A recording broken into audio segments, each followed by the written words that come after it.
Hello.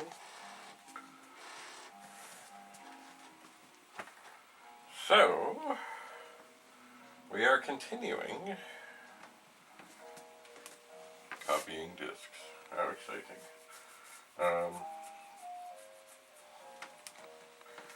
But what I really wanted to do was investigate the Vic-20, the 1020 Vic-20. But now that I look at this situation, that just might not be possible. Because I have all this stuff here. I do. Oh dear.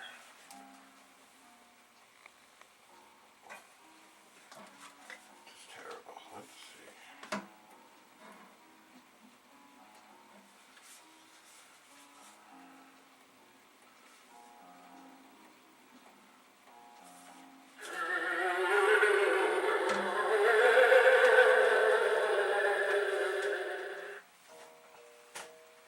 It is horrible to have so much stuff around.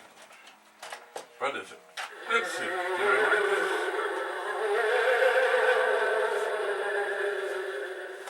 Stop. I did not mark this. Boy, it's heavy. I'm thinking this could be the Commodore 64 from this box. Which I should keep them together.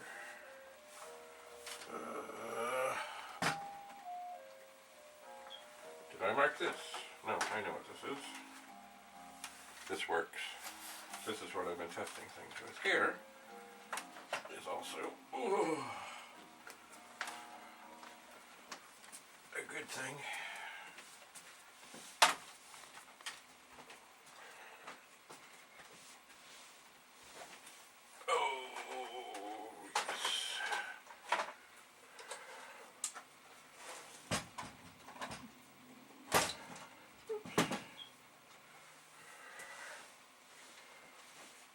Now, you know, it might be time to do a little shuffling.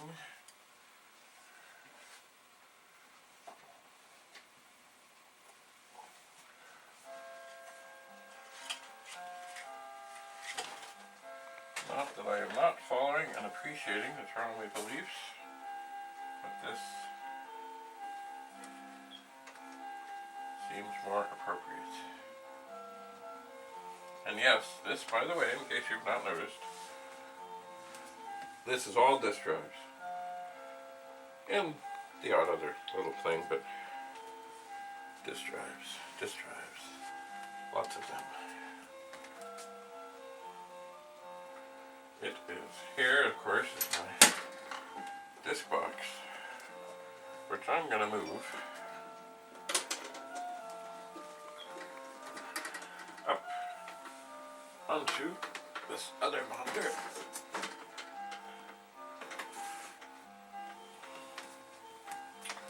And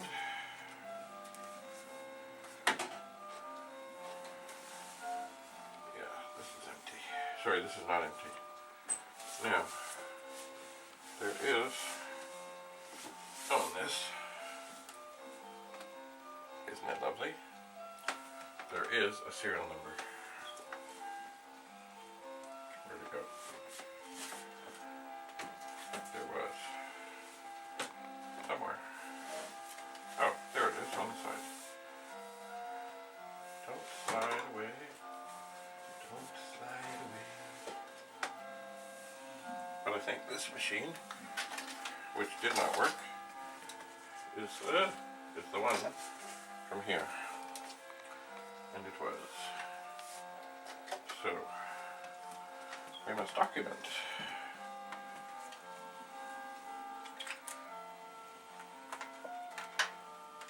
Using a Sharpie, but not writing on the machine.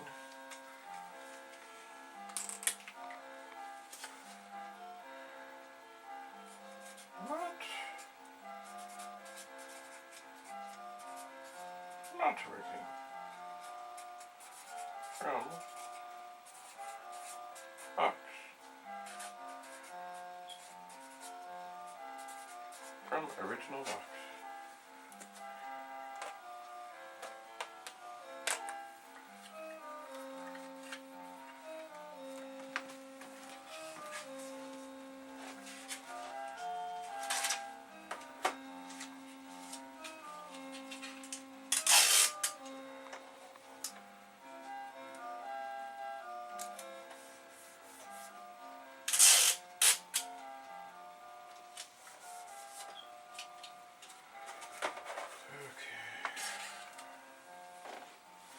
Must be very careful. Ugh.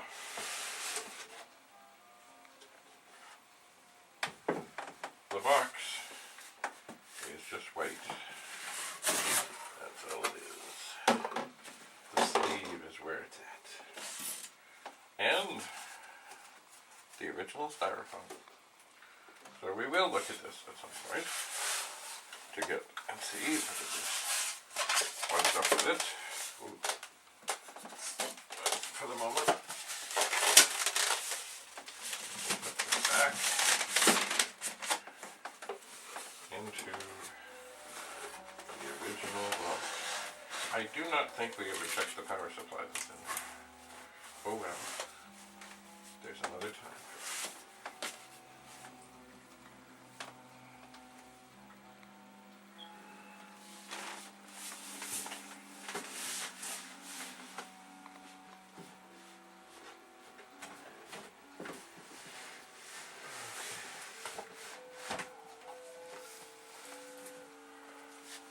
So, there we have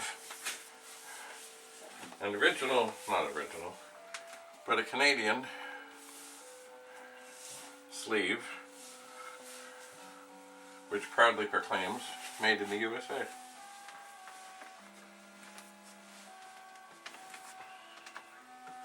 So I think I will put this, well, there's nowhere to really display it. I don't think, without it falling. No, it's gonna fall. Woo! So we'll put it over here, out of the way, where it's safe, and we can investigate the 64 within. So, are we making any progress at getting enough space to actually test the Vic-20 in this wonderful case? Not really. I think I once again met up with a time that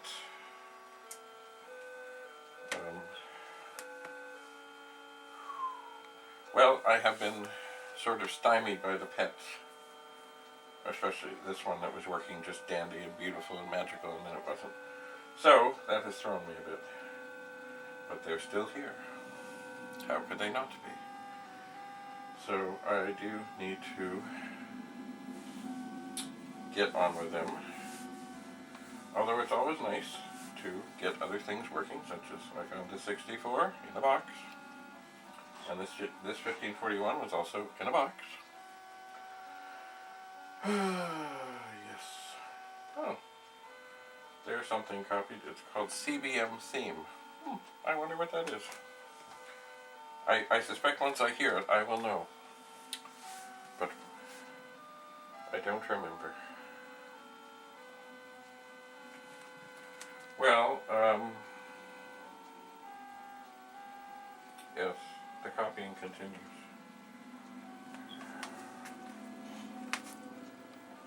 It does. And as I look around here, I realize it is time to get onto something, stick to it, and, you know, hopefully sell some things. Indeed.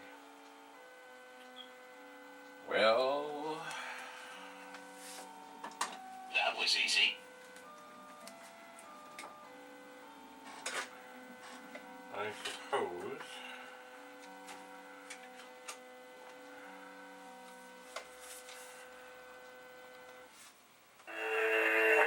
I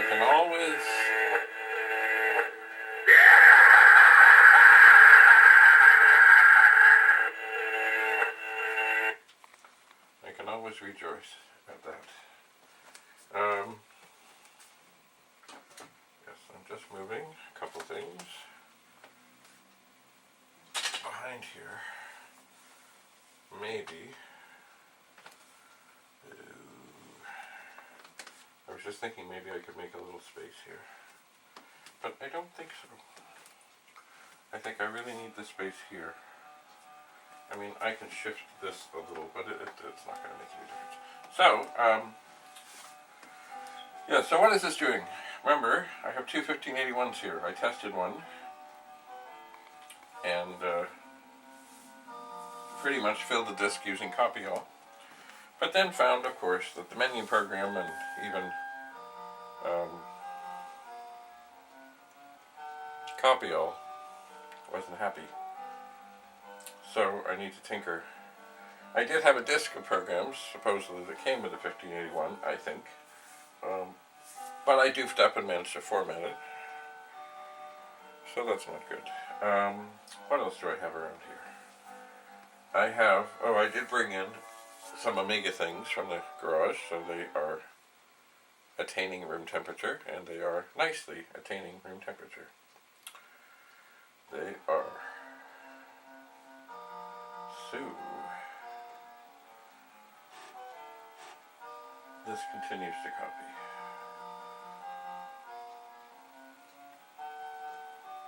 It does. Well, I suppose one thing I can do with great care is I can pick this up again. But that doesn't feel good. It does not. Now here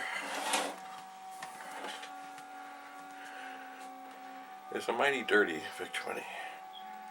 Dusty, dirty, gross. Looks pretty old. It's been in this, I don't know for how long. I cannot set this down on a pet. I cannot. I will scratch things.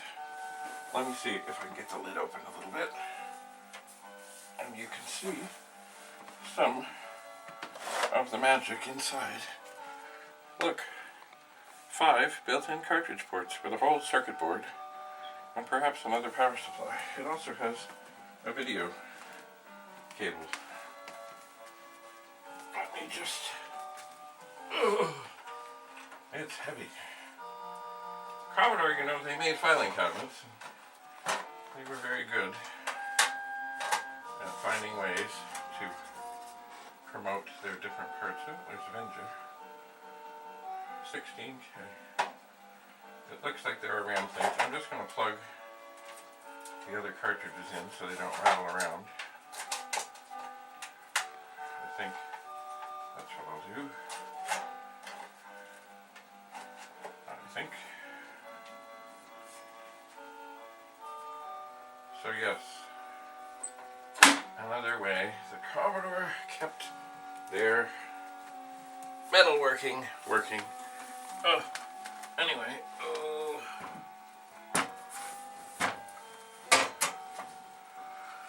I'm going to set that down there. I guess for the moment, I'm going to let this keep doing its thing, and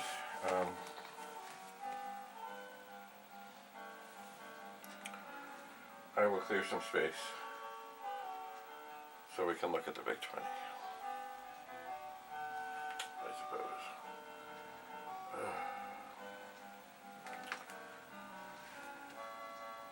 Yes. I will. Sorry, I was just thinking more about the Well, I was thinking about Copy-All actually, and I'm really hoping I can find somewhere an updated version that takes into account the added capacity of the 1581 and I guess the 1571 and other such drives. Although, you know, way back when, there was the 8250, which it had a lot. Double-sided. Quad density. So, anyway, it's kind of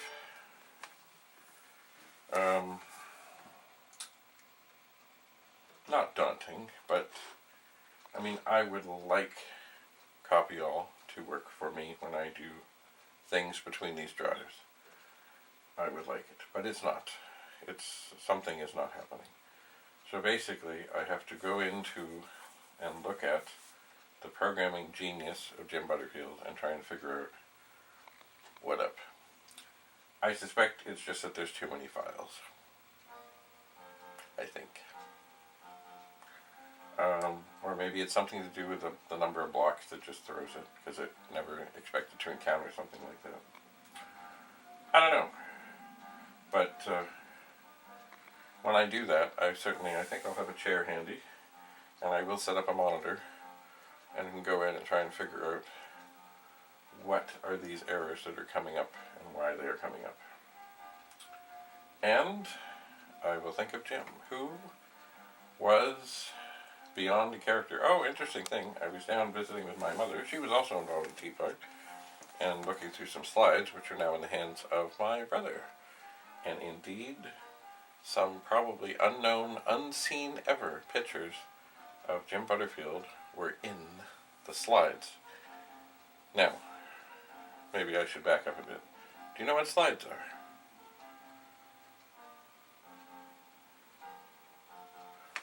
Okay. Before digital, I know most people know, but quickly. Before digital, of course, people shot with film. And you could either get prints or you could get slides. Slides were these little things. They were in a little holder thing of a certain size, and I don't remember what the size exactly was. Maybe it was 2 inches by 2 inches or something. And you would put them in a projector. And oftentimes, most people would have seen, you know, they would have sat around at holidays and go, oh God, let's watch the vacation slides of places we weren't. And we're not going, and we don't care that there's a pretty flower there. The other thing they were really good for is teachers would get slides from different things, and they would then have a carousel, which was on some of the newer slide projectors. They had a carousel of 100, and it was round. Earlier ones had things that were just straight. The round ones could hold like 100. So if you were going to do a talk on something, kind of like an early PowerPoint, you might have anywhere between 1 and 100 slides. And you had a little button, and you could push it, and it would advance it. And it was pretty good. It was, I found, I was using an old slide projector the other day, going chunk, chunk, chunk, and there were times it would stick.